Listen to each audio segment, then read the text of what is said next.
habang lumawak ang reputasyon ni Hattori Hanzo, lumampas ang kanyang katayuan sa pagiging isang simpleng pinuno ng mga shinobi at naging isang alamat. Ang kanyang pambihirang kakayahan sa pakikidigma, matibay na katapatan kay Tokugawa Ieyasu at mapanlikha at hindi mahulaan na mga taktika ay nagsimulang ipagkwento ng mga nakasaksi sa kanyang mga tagumpay. Mabilis na nakilala si Hanzo hindi lamang bilang isang mandirigma. Sa isipan ng marami, itinuring siyang isang tunay na puno ng mga anino, isang taong ang matikas na presensya ay nagpatatakot sa kanyang mga kaaway at nagbigay inspirasyon sa kanyang mga kapanalig. Ang kanyang mga nagawa ay hindi lamang nagpatibay sa kanyang reputasyon bilang isa sa pinakabantog na estratehista ng piyudal na Japan, kundi nagbunsod din ng mga kwento na sa pagsasanib ng katotohanan at alamat ay lalong nagpalawak ng kanyang pangalan sa mga angkan at hukbo na nakakakilala sa kanya. Sa paglipas ng panahon, kumalat ang mga bulong-bulungan tungkol sa kung si Hanzo ay may kakayahang supernatural. Ang kanyang mga mandirigma na may pambihirang husay sa paggalaw ng walang ingay at sa paglalaho sa anino ay nagbigay lakas sa paniniwalang ito. Halos nagmistulang, hindi siya nakikita ng kanyang mga kalaban. Bukod pa rito, ang paraan ng kanyang pakikidigma, ang harapin ng panganib ng may kapanatagan at matinding katumpakan ay lalong nagbigay sa kanya ng mahiwagang aurang tila nagtataglay ng kapangyarihang lampas sa tao. Dahil dito, parami ang naniniwala na si Hanzo ay may mistikong kakayahang hulaan ang kilos ng kanyang mga kaaway at hubugin ang paligid ayon sa kanyang kagustuhan. Ang lumalaking paghanga at takot na ito ay humantong sa pagbansag kay Hattori Hanzo bilang Oni Hanzo o Demonyong Hanzo. Sa wikang Hapones, ang Oni ay hindi eksaktong nangangahulugan ng demonyo sa kanluraning pananaw, kundi isang makapangyarihan at nakakatakot na nilalang, isang puwersang nagbibigay galang at nagdudulot ng pangamba. Ang palayaw na ito ay naging tanyag sa mga nakaharap niya o sa mga nakarinig ng kanyang katapangan at halos supernatural na presensya sa labanan. Para sa kanyang mga kaaway, si Hanzo ay isang tunay na demonyo, hindi mahuli, walang awa sa kanyang pagkilos at kayang magdulot ng sindak sa kanilang puso sa kanyang presensya pa lamang. Ngunit para sa kanyang mga kapanalig, ang Demonyong Hanzo ay isang makapangyarihang puwersang nagpoprotekta. Isang taong laging nasa unahan ng labanan at handang isakripisyo ang lahat para kay Tokugawa. Lumaganap ang mga kwento na kaya ni Hanzo matukoy ang kanyang mga kaaway bago pa man niya sila makita at nasa madilim na gabi, maaari siyang lumitaw mula sa mga anino upang patayin ang sinumang magbanta kay Tokugawa. Bagamat pinalamutian ng bugso ng damdamin ng mga tao, ang mga kwentong ito ay lalong nagpanday sa alamat ni Hanzo. Tinanggap niya ang reputasyong ito at ginamit ang kanyang lihim na network ng mga espiya upang ipalaganap ang mga alamat na ito, lalo pang pinatibay ang kanyang mistikong imahe. Noong taong 1600, ang labanan sa Sekigahara ay isa sa pinakamahalagang sandali sa kasaysayan ng Japan.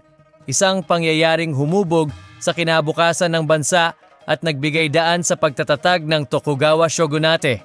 Malaki ang naging papel ni Hattori Hanzo sa tagumpay na ito, gamit ang kanyang husay sa espiya, paglusob at pamumuno upang tiyakin ang tagumpay ng hukbo ni Tokugawa laban sa mga kalabang pinamunuan ni Ishida Mitsunari.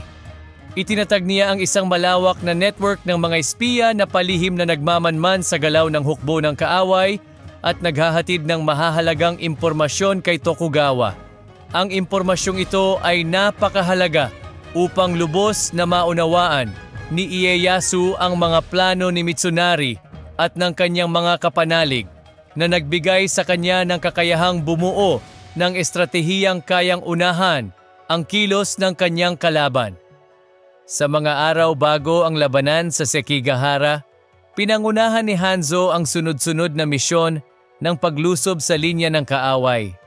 Kasama ang isang piling pangkat ng mga ninja, Isinagawa niya ang pagsabotahe sa mga himpilan, pagputol sa mga linya ng komunikasyon, at pagpapalaganap ng kawalan ng kapanatagan sa hukbo ni Mitsunari. Ang mga operasyong ito ay hindi lamang nagpahina sa moral ng mga kaaway, kundi nagdulot din ng paghihirap sa koordinasyon ng iba't ibang pangkat ng mga Panginoon ng digmaan na sumusuporta kay Mitsunari. Ang kakulangan ng pagkakaisa sa hukbong kanluranin ay isang pangunahing kahinaan na napakinabangan ng husto ni Tokugawa Ieyasu sa aktwal na labanan. Sa mismong araw ng labanan, si Hanzo ay nakaatas sa isang piling unit handang tumugon sa anumang pangangailangan sa gitna ng digmaan. Ginamit niya ang kanyang unit upang palibutan ang kalaban sa mahahalagang sandali, pinahina ang kanilang depensa at pinigilan ang pag-abante ng mga tropa ni Tokugawa. Pinangunahan din niya ang kanyang mga tauhan sa pag-atake sa mga pangunahing target, mga pinakamahalagang komandante at opisyal ng kaaway na nagdulot ng mabilis na pagkasindak sa hanay ng kalaban. Ang kanyang mga taktika ay mabilis at nakamamatay. Sa kabila ng matinding labanan at pabago-bagong takbo ng digmaan, pinamunuan din ni Hanzo ang pribadong tanod ni Ieyasu na may pangunahing tungkuling protektahan siya mula sa anumang pagsalakay o potensyal na panganib. Batid ni Hanzo na ang buhay ni Ieyasu ang pinakamahalaga sa kanilang adhikain, kaya't siya at ang kanyang mga tauhan ay nanatiling alerto at handang isakripisyo ang lahat upang tiyakin ang kaligtasan ng kanilang Panginoon. Ang tagumpay ng Tokugawa sa Sekigahara ay nagpatibay sa pagkakaisa ng Japan sa ilalim ng kanyang pamumuno at nagsilbing simula ng Tokugawa Shogunate na maghahari sa bansa sa loob ng mahigit 250 taon. Para kay Hattori Hanzo, ang Sekigahara ang naging pinakamataas na tagumpay ng kanyang karera, ang katuparan ng kanyang tungkulin bilang tagapagbantay at matapat na kapanalig ni Tokugawa. Matapos makamit ni Tokugawa Ieyasu ang pinakamataas na kapangyarihan bilang shogun, pumasok ang Japan sa isang bagong panahon ng relatibong kapayapaan at katatagan. Gayunpaman, ang kapayapaang ito ay hindi lamang nakamit sa pamamagitan ng tagumpay sa labanan. Kinakailangan din ang isang masusing sistema ng panloob na kontrol at pagbabantay upang mapanatili ang bagong rehimen at maiwasan ang mga sabwatan at pag-aalsa. Dahil sa kanyang malawak na karanasan sa espiya at lihim na pakikidigma, nagkaroon ng mahalagang papel si Hattori Hanzo sa pagbabagong ito. Siya ang tumulong sa pagpapatupad ng isang sistemang pansiguridad at paniktik na nagbigay proteksyon sa Tokugawa Shogunate sa loob ng maraming dekada. Sa ilalim ng kanyang pangangasiwa, bumuo siya ng isang hukbo ng mga espiya at impormante mula sa hanay ng mga ninja ng Iga at Koka.